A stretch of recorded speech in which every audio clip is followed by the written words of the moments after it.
Muy buenos días para todos.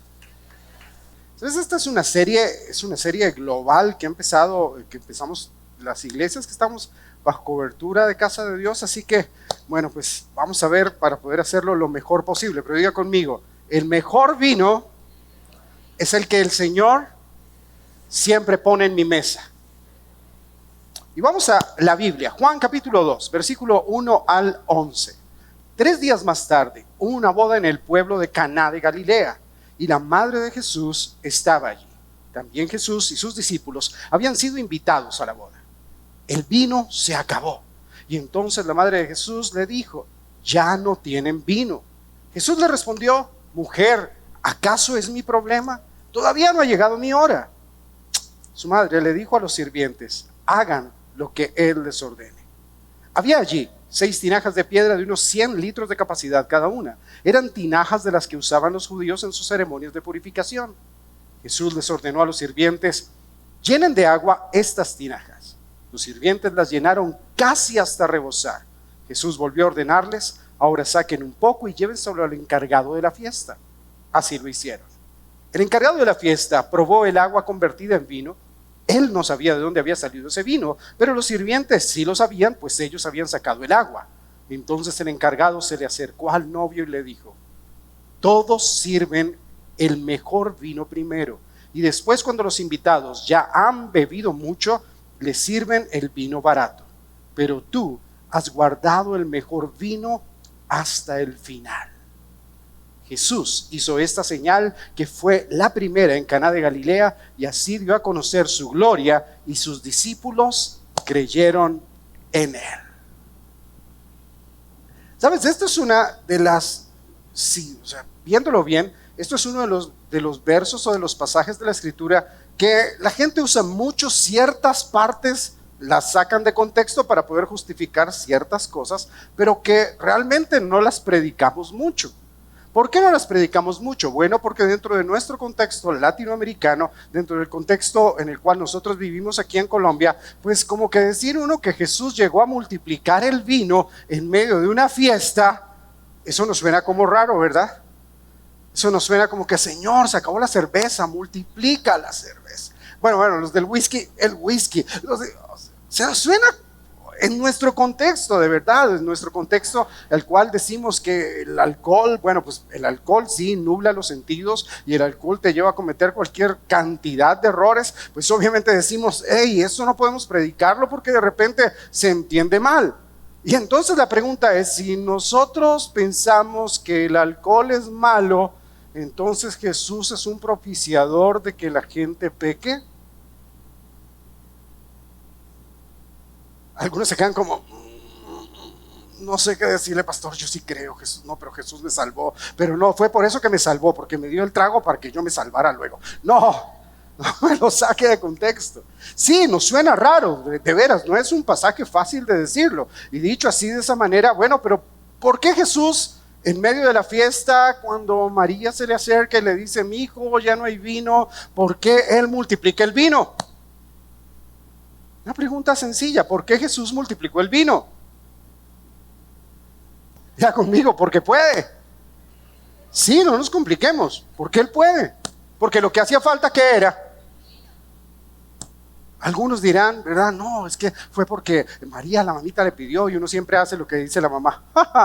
Porque puede hacer algo que realmente muchas veces para nosotros no es necesario, pero que Él ve que puede ser necesario, y ya.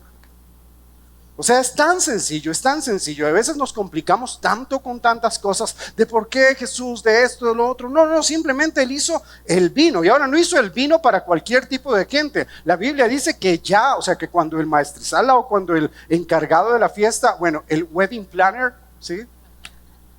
El wedding planner es una palabra bien, ¿verdad? Bien así, bien, como suena como de altura, ¿verdad? Como tibacuy. O sea, cuando voy a eso, le dice al encargado de la boda: mira el vino, y el tipo viene, lo prueba y dice: wow, este vino, está lo máximo. O sea, y va y habla con el novio, que el novio no tenía ni idea de lo que había pasado. O sea, ahí el rollo era dentro de lo que estaba pasando detrás en toda la organización de la ceremonia, todo lo que estaba pasando. El novio no sabía, pero viene y le dice al novio: viejo, o sea, normalmente el mejor vino se da cuando ya la gente está contenta.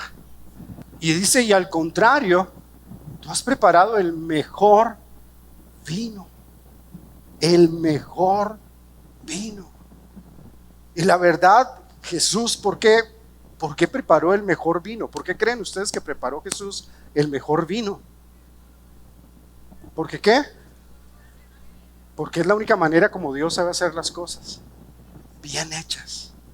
Si tú no puedes pedirle a Dios que te haga algo y que sea ahí como mediocre. No, es que el Señor me regaló la casita, pero la casita venía en obra gris. O no tenía tuberías. No, escúchame, Dios, cuando tú le pidas algo al Señor, acostúmbrate a esto, el Señor siempre te va a dar lo mejor, porque es la única manera como el Señor sabe hacer las cosas.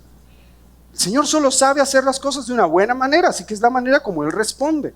Así que no se trata del vino, no se trata de la manera o de qué fue lo que Él hizo, sino que todo lo que Dios hace es excelente. ¿Cuántos saben ya que hemos sido lavados y perdonados de todos nuestros pecados y faltas gracias a la sangre de Jesús? Ok, ¿usted se imagina esa sangre de Jesús con los triglicéridos altos? Con diabetes, o sea, que saliera bien azul, bien cochina la sangre de Jesús. No, ¿verdad? No, ¿por qué? Porque si no, el sacrificio no hubiese sido excelente. El sacrificio hubiese sido de cualquier manera. Y no, el sacrificio de Jesús fue excelente. ¿Cómo fue el sacrificio de Jesús? Porque todo Él lo sabe hacer bien. Lo curioso es que el verso 11 termina diciendo, así el Señor hizo esta primera señal. ¿Esta qué? ¿Y cómo la hizo? La hizo excelente. Eso significa que de ahí en adelante todo el desarrollo del ministerio del Señor Jesús fue, y eso nos dice algo, que si Él hizo las cosas de manera excelente, tú y yo que lo amamos y que seguimos sus pisadas y que queremos caminar detrás de Él y que queremos ser sus discípulos, ¿cómo debemos hacer tú y yo las cosas? Esa es la manera como tenemos que hacerlas. ¿Por qué? Porque Jesús las hizo así, porque Jesús las hizo de esa forma. Él vino a hacer lo primero, lo primero vino a hacerlo excelente. Ahora, si el Señor es capaz de hacer vino para una manada de borrachos o para gente que ya estaba contenta o bien prendida, como dijeron por acá, que no les importaba nada, si el Señor puede hacer eso, te pregunto algo, ¿tú crees que Él puede darte lo que tú necesitas? ¿Tú crees que Él puede darte una respuesta a tu necesidad? Sí, porque Él siempre te va a dar todo y te va a dar lo bueno. O sea, si el Señor nos puede dar, de veras, si el Señor nos puede dar aquello que puede parecer no necesario, porque sin vino se puede vivir, y cuando habla de vino no habla necesariamente de esto, pero fíjate en esto que sigue, que me gusta mucho este análisis. Dice Juan capítulo 2 verso 6, dice, había allí 6 tinajas de piedra de 100 litros de capacidad cada una.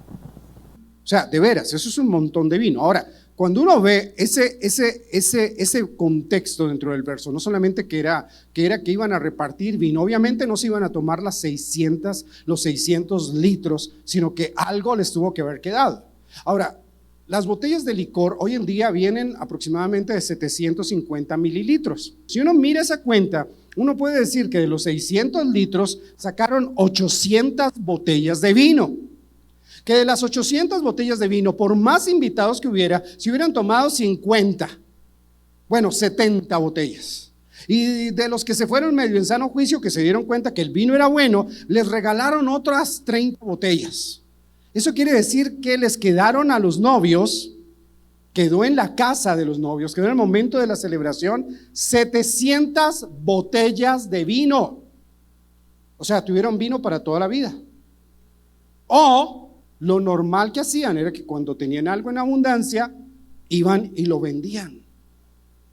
¿Por qué? Porque era una provisión y no era cualquier vino, ¿entiende? Este no fue un vino que se dijo, no, es que es un buen vino porque las uvas con que las hicieron, wow, esas uvas estaban maravillosas. No, esto fue un vino hecho de los cielos, o sea, fue agua que se transformó en vino. O sea, era un vino absurdamente extraño, o sea, literal se puede decir, y perdónenme si suena herejía, pero fue un vino hecho por la mano de Dios, o sea, era una cosa increíble.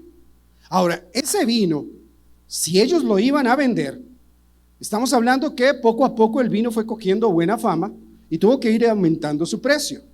Si ese milagro pasara hoy en día, o sea, si a ti el Señor te multiplicara el vino y tú tuvieras, ojo a esto, tú tuvieras que vender, tú dices, me quedó este vino, es maravilloso, ¿a cómo lo voy a vender? Voy a buscar en Google. Entonces tú buscas en Google y encuentras que los vinos Premier, o sea, los vinos de súper alta calidad y los vinos más costosos del mundo, se han vendido, una botella de vino se ha vendido desde los $130,000, escúchame bien, y la botella más cara de vino que se ha vendido, se vendió por $558,000. ¿Y esta gente cuántas botellitas más o menos les quedaron? Como, wow. O sea que poco mal contados. Ahora, digamos que no lo vendieron a ese precio, digamos que lo vendieron a un vino que pues era un vino que tenía, no era una cosecha, bueno, era una cosecha súper especial, pero era un vino que todos podían tener en casa, así que ellos lo querían vender y empezó a subir el precio y no sé, empezó a subir hasta que se volvió un vino de mucha calidad, de mucho prestigio, un vino muy famoso, pero que en promedio los vinos que tú puedes ir a un restaurante en Francia, así como cuando vas a Francia, ¿verdad? Y pides vino, sí sabes que un vino vale entre $1,000 y $15,000 la botella, si es de la cosecha de los años más recientes, entonces te puede costar eso. Eso quiere decir que en promedio una botella puede llegar a costar $7,000 y les quedaron 700 botellas. Si las vendieron, significa que la provisión que esos novios recibieron como regalo de bodas, pudo haber llegado alrededor de los $4,900,000. O sea, estamos haciendo un símil simplemente, no estamos diciendo fue así, estamos haciendo como un símil de lo que pudo haber pasado, porque fueron seis tinajas, 600 litros, bueno, porque fue una locura, realmente fue una locura. Ahora, no solamente basta con que el Señor siempre haga las cosas excelente, porque es la única manera que sabe hacerlo. El punto va a que quiero que tú entiendas esto para esta temporada de tu vida y particularmente para este año 2023. Sin importar, pase lo que pase, prepárate porque la bendición de Dios va a venir de manera sobreabundante sobre su vida, porque esa es la única manera que Dios sabe dar las cosas. El Señor solo sabe dar en sobreabundancia. El asunto ha sido que tú y yo vemos a veces pasajes como esto y decimos no tiene tanta relevancia. Mira, si no tiene tanta relevancia es porque nos estamos perdiendo lo mejor de la Biblia. Isaías capítulo 55 versículo 1 dice: vengan a las aguas todos los que tengan sed. ¿Quiénes pueden ir? ¿Hay restricción para alguien? Vengan a las aguas todos los que tengan sed. Vengan a comprar y a comer los que no tengan dinero. Vengan a comprar, vengan a comer los que no tengan dinero. Vengan, compren vino y leche sin pago alguno.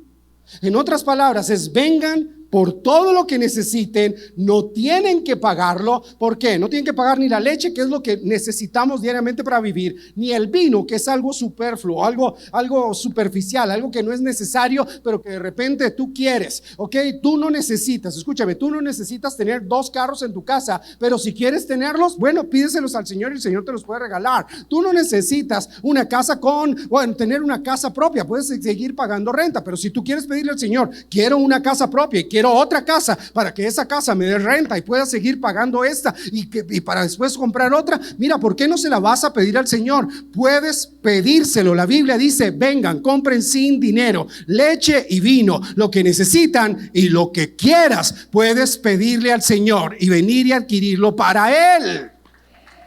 Es que es la manera de ser de Dios. No, yo quiero un negocito. No le pidas al Señor un negocito, quizás pídele una empresa. Sí, a lo mejor vas a empezar como un pequeño negocio. Es normal porque tienes que ir creciendo y tienes que ir aprendiendo a administrar y a multiplicar todo de poco a mucho. Pero comienza, pero no le digas al Señor: Señor, yo quiero tener un producto para vender. No, pídele: Señor, quiero tener una gran bodega para los muchos productos que durante este tiempo voy a ir creciendo y voy a ir vendiendo. Aprovecha, pídele en grande al Señor. Ora y pídele en grande. Entiende esto: la excelencia se alcanza con fe y esfuerzo. ¿Cómo se alcanza la excelencia? Josué capítulo 1, verso 9. Lo conoces, yo sé que lo conoces. Dice, sí, esfuérzate y sé valiente. No temas ni desmayes. ¿Por qué? Porque el Señor tu Dios estará contigo donde quiera que vayas. Hay dos elementos que te ayudan a ser excelente: la fe y el esfuerzo. O sea, ¿cuántos pueden creer que el Señor está con ustedes a donde quiera que vayan? Entonces no tengas temor, no desmayes, esfuérzate y sé valiente. Esa es la única manera como se alcanza la excelencia. Esa es la única manera como sabes hacerlo bien. Porque a veces nosotros queremos tener éxito de la noche a la mañana y que la gente llegue al lugar donde nosotros estamos o nos estén llamando todo el tiempo para que adquieran nuestros servicios. No, escúchame, aprende a ser paciente, porque cuando dice sean esforzados y valientes, a veces esfuerzo y valentía no es solamente la reacción que yo puedo tomar en una primera instancia, sino tiene que ver con la reacción que voy tomando y mi respuesta respecto al tiempo y a cada temporada. Esfuérzate y sé valiente, el Señor está contigo. Tu inicio puede parecer pequeño, como dice el libro de Job, pero tenlo por seguro que tu final será grandioso y será de bendición.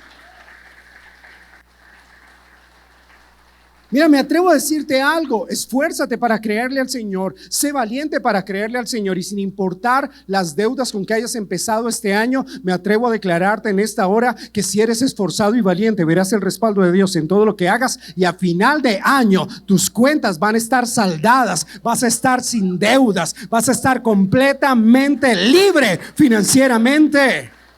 Atrévete a creerle al Señor. Mateo 5:16 dice: así dejen ustedes brillar su luz delante de toda la gente, que las buenas obras que ustedes realicen brillen de tal manera que la gente adore al Padre Celestial. Escúchame, nuestras obras tienen que ser buenas, tienen que ser ¿cómo? Y tenemos que dejar esa falsa humildad, que realmente esa falsa humildad, no, es que yo no quiero que nadie sepa. Tomamos otros versos y los torcemos. No, es que tu mano derecha no sepa lo que hace tu izquierda, ¿no? O la izquierda que no sepa lo que hace la derecha. O sea, pero que no sepa nadie. No. La Biblia dice, si tus obras son buenas, no tienes por qué esconderlas. ¿Por qué las vas a esconder? ¿Acaso el Señor no es el que está contigo? Y escúchame, esas buenas obras, esos buenos resultados de tu vida van a terminar glorificando a Dios, porque la gente te va a ver a ti y va a decir, ¿y tú cómo lo has logrado? Y entonces tú vas a encontrar una oportunidad para decirles, yo lo he logrado así porque yo amo al Señor Jesús, lo sigo a Él y hago las cosas como Él las hace, excelentes. Pero escúchame bien, no se trata de genética, no se trata de la habilidad que tú tengas, no se trata de tu pasado, no se trata de tu familia, se trata de que cuando tú haces las cosas excelentes, aún de otros países te van a llamar y van a pedir por lo que tú tienes que ofrecer. Deja de tener temor por eso. Otra cosa, tenemos que aprender a trabajar con expertos. Di conmigo, expertos. Mira, me encanta ver a María allí, la mamá de Jesús, como soltándole la responsabilidad al chino. O sea, hay gente que dice, bueno, hay diferentes posiciones bíblicas de este pasaje, ya cuando uno lo estudia. Algunos dicen que era familia de María, que era un familiar de María que se iba a casar. Otros dicen que María era la organizadora de la fiesta. Pero bueno, hay gente que tiene diferentes posiciones. Al final, María tenía que ser de la familia o era alguien muy cercano porque ella estaba metida en la cocina. ¿Quiénes de los que están aquí los invitan a una casa y se meten de una a la cocina? Los confianzudos, no más. Porque cuando lo invitan a uno la primera vez, uno va y se sienta todo juicioso y no todo muerto de sed y esperando que le... Pero ya cuando uno coge confianza, ya uno entra a la cocina, ya uno sabe dónde están los vasos, todo, o sea, ya es normal. Pero María entonces tenía esa confianza. Y María se le acerca a Jesús y le dice, Jaycee, papito, llegó tu hora. Hay unas versiones que lo ponen así todo serio a Jesús, mujer, no ha llegado mi hora. ¿Sí? Yo me imagino a sus mamá, hágale papi, o sea, son sus amigos. Te invitaron y te viniste con 12 de tus discípulos decolados. Bueno, para ese entonces no tenía 12, solo tenía 4 discípulos. Pero te viniste con todos de colado. dale. Y él dice, no ha llegado mi hora. O sea, todavía no tengo nada que ver. María no se puso a decir, ¿qué hacemos? No, ella una vez dijo, el que puede hacer un milagro aquí es Jesús. Y escúchame, no había hecho milagros Jesús, pero María dijo, mi hijo, es tu momento. A veces pensamos que momentos de dificultad, a veces pensamos que cuando alguien viene a pedirnos ayuda, cuando alguien viene a pedirnos oración, y ojo bien con aquellos que son líderes en casa, que tienen sus grupos de vida y todo lo demás, cuando alguien viene a pedirte ayuda y tú puedes decir, no estoy preparado, escúchame, es más bien una voz del cielo que viene a decirte, ya estás preparado, ya puedes empezar a dar, ya puedes empezar a orar por la gente, ya puedes empezar a dar un buen consejo. ¿Por qué? Porque con Jesús fue así, él dijo, no es mi hora. Y ella dijo, trajo a la gente que servía, hagan lo que el chino diga. Perdón, yo sé que algunos se ofenden. Hagan lo que Jesús les diga. Y entonces se fue. Lo dejó a él con el lío. Y él que dijo, tinajas. Tinajas. Llénenlas de agua. ¿De qué las llenaron? ¿Y en qué se convirtieron? Ahora, si hoy el agua se convirtiera en vino, creo que no tendría mayor relevancia, lo digo honestamente, creo que no tendría tanta importancia, o como que viniera uno de pastor y voy a orar para que el Señor me dio el don de convertir el agua en vino. ¿Eso para qué sirve? O sea, si uno tiene un restaurante le sirve, si uno no tiene eso, no sirve para nada. Pero era algo interno, algo que estaba moviéndose allí y que para el Señor Jesús fue muy fácil hacerlo. Ahora, cuando hablamos de expertos, es porque él no, primero María bien le pide a él que es el experto, pero fíjate la actitud de Jesús. La actitud de Jesús no fue, tráiganme unas copas, yo mismo voy a pasar el vino para que se den cuenta el vino que yo he hecho. No, él llamó al experto que era el encargado de la boda. A veces tú y yo queremos ser expertos en todo. No sé, nos pasa mucho a los cristianos, somos expertos en temporadas. Ya terminamos la discusión de que éramos expertos en Navidad, si Jesús nació o no nació, si Santa Claus existió o no existió. No sé, ya vamos a entrar ahorita en la temporada de Semana Santa, Cuaresma, si se debe o no se debe comer carne, ya vamos a ser expertos en eso. Pero la verdad, perdemos tiempo. Ojo a esto, no somos tan excelentes cuando perdemos tiempo haciendo cosas que otros pueden hacer mejor que nosotros. No somos tan excelentes. ¿Por qué? Porque empezamos a distraernos de nuestro llamado, de nuestro trabajo, de nuestro oficio, por encargarnos de cosas que no tienen que ver con nosotros. A ver, si tú tienes una necesidad médica, ¿a quién le preguntas? No le preguntas al médico, buscas en Google. Nunca te sale como que, fíjate primero si te va a salir un barrito, si te picó un mosco, nunca te sale eso. Pero somos expertos en eso, somos expertos en eso. Tanto así que ya se creó un término, antes era hipocondriaco el que se inventaba enfermedades y ahora hay un término nuevo, todavía no está adaptado, digamos, por las academias de la lengua de los países, pero ya es un término que son los cibercondriacos, porque todo lo que tienen, lo tienen que buscar en internet y de ahí agarran todas las enfermedades que tienen, que aparecen allí, en lugar de preguntarle a un experto. Y cuando le preguntas al experto, sucede esto, le preguntas al experto y el experto te dice algo que a ti no te gusta, y entonces tú dices, ese no sabe más Google. ¿A quién le preguntas respecto a tu matrimonio cuando tienes una crisis matrimonial? ¿A quién le preguntas en cuanto a la educación de tus hijos cuando tienes algo que educar a tus hijos? ¿A quién le preguntas cuando debes tomar una decisión que realmente puede cambiar el curso de tu vida? ¿A quién le preguntas? A alguien que tienes de confianza, pero a lo mejor ese que tienes de confianza no es experto y no te sirve, porque no nos gusta escuchar la voz de los expertos, pero tú y yo tenemos que hacer lo que hizo el Señor Jesús, apoyarnos de gente que sea experta en cada cosa. ¿Para qué? Para que tú te puedas encargar de tu tarea y al encargarte tú de tu tarea puedas ser excelente en todo lo que haces. O sea, si uno tiene aquí Wendy me ayuda con los, ¿cómo se llama? Con los trámites de tránsito y eso, ¿verdad? Y alguien puede decir, pero pastor, eso es ir, pedir la cita y hacer no sé qué y hacer sistema. Yo me pongo a hacer eso, me demoro 2 días. Ella ya sabe cómo se hace, ya. Entonces yo digo, ay, Wendy, vendí el carro, ayúdeme con eso. O tenemos este carro con papeles ahí que está, ayúdeme con eso. Y ya, y se acabó. Pero si uno quiere ser experto en todo, por ahorrarse 5, 10 mil, 20 mil o 100 mil o 200 mil pesos, al final te das cuenta que tu tiempo costaba más. Y por perder tu tiempo, terminaste siendo mediocre y no excelente en lo que hacías. Ahora Jesús es buenísimo rompiendo paradigmas en todas las cosas. Utiliza unas tinajas que dice la Biblia allí que eran tinajas para el rito de purificación. Lo curioso es esto: el rito de purificación era un rito que tenían que hacer los sacerdotes y los levitas. Eso indica que en aquella casa o el matrimonio de alguien que estaban haciendo, el cual fue Jesús invitado, era alguien que estaba involucrado dentro del servicio en la casa de Dios. ¿Por qué? Porque esas tinajas no las tenía todo el mundo en su casa. Sí, no es como que todos tienen que tener tinajas de 100 litros. No. Y eran unas tinajas que, dice la Biblia, que aquel que, dice el libro en Deuteronomio, que aquel que tocara la tinaja quedaba impuro. Sí, o sea, y quedaba impuro durante medio día después de haberse bañado con el agua de la tinaja que le hacían con las cenizas que habían quedado de una vaca que habían matado.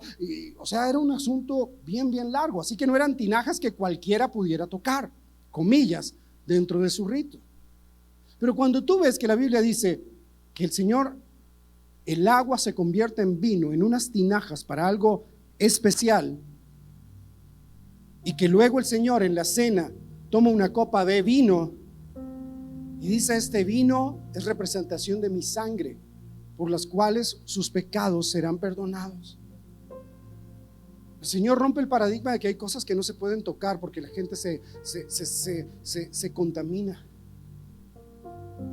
No, el Señor utilizó un elemento de purificación para decir: miren, sobreabundantemente será mi gracia sobre ustedes. O sea, ese primer milagro tiene muchísimo, o más bien tenemos tú y yo muchísimo que aprender de ese primer milagro, porque nos habla de la gracia del Señor que es sobreabundante, nos habla de la gracia del Señor que es maravillosa, nos habla de la gracia del Señor que nunca, escúchalo bien, nunca dejará de ser sobre nosotros. Nos habla de su perdón, nos habla de su vida misma derramada por nosotros. Y de paso, eso nos tiene que llevar a tomar acción. Di conmigo, acción. Dice verso 11: Jesús hizo esta señal que fue la primera en Caná de Galilea. Así dio a conocer su gloria. ¿Dio a conocer qué? Escúchame bien, cuando el Señor comience a multiplicar, a bendecir todo aquello que tú haces, eso va a ser para gloria del Señor. Deja que la gloria del Señor se vea en medio de lo que Él multiplica en tu vida.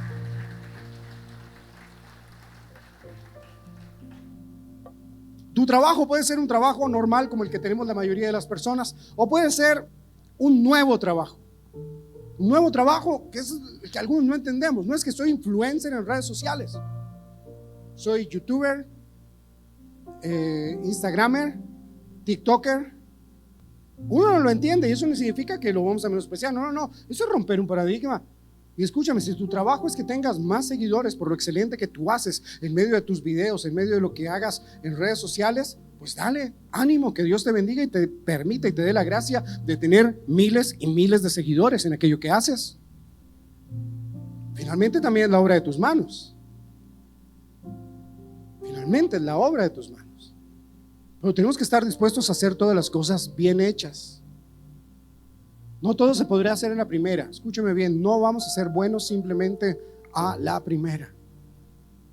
Una pregunta: ¿cuánto les gusta el equipo de alabanza de la iglesia y las voces y cómo cantan y todo lo demás? Y amamos como lo hacen, ¿verdad?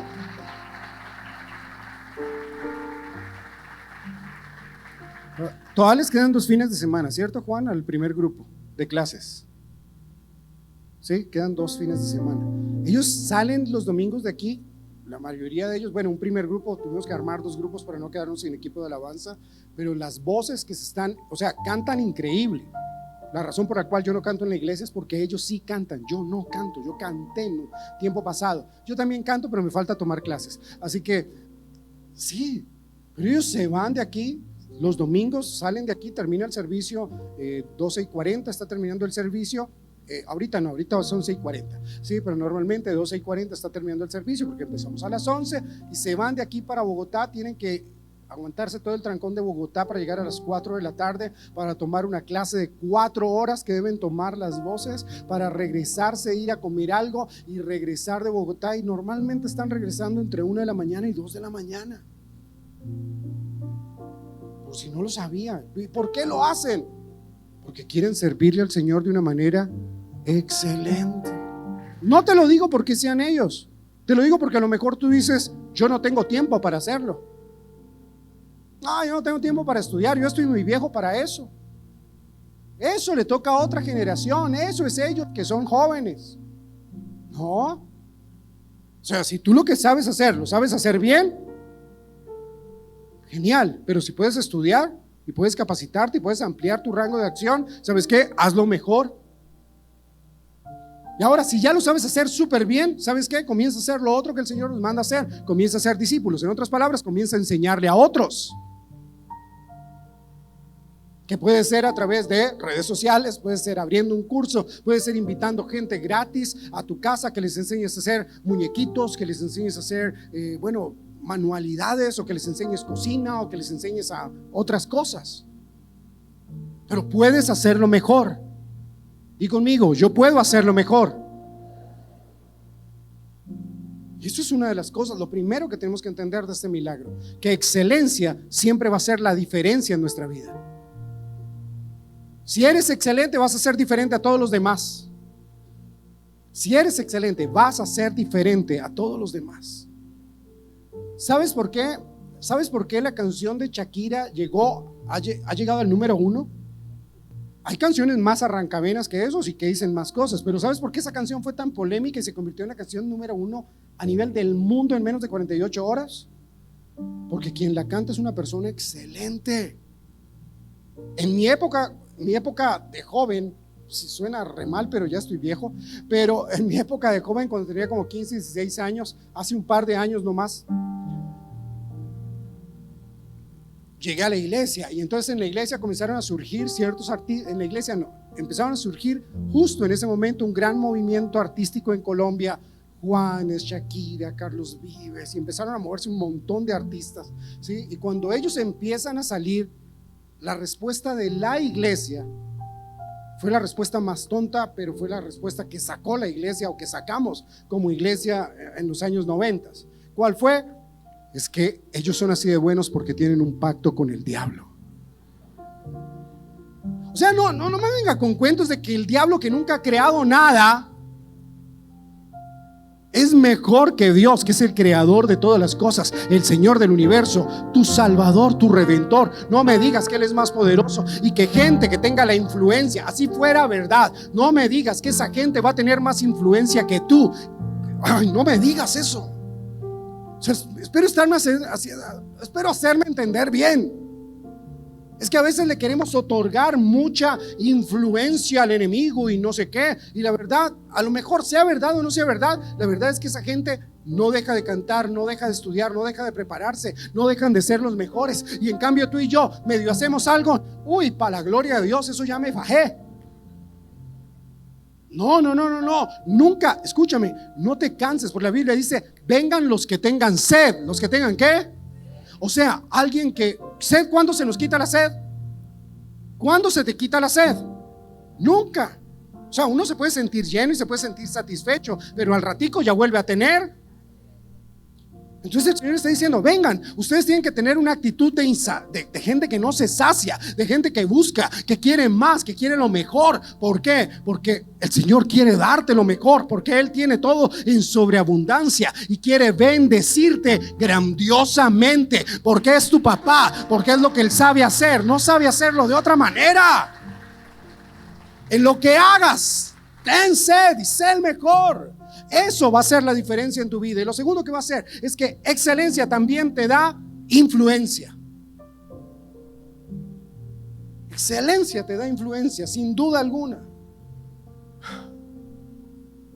Busca en excelencia siempre hacerlo todo con esfuerzo, con fe, porque el resultado va a ser que la gente crea en ti. La gente va a creer en ti, escúchame, la gente va a creer en ti, va a creer en tu producto, va a creer en lo que tú haces, porque eres excelente. ¿Eres cómo? O sea, no importa que tú tienes un negocio, pero no, es que yo no tengo un gran negocio, pastor, yo tengo un negocito pequeñito donde apenas, no sé, tengo un pequeño local de donde hago manicure, o soy de las personas, trabajo en un spa de uñas. Y tengo mi mesita. Bueno, que tu puesto sea el mejor. O sea, que tu silla no sea esa que está toda apachurrada, que tiene la forma y ya la espuma toda. No, que la tuya sea la mejor.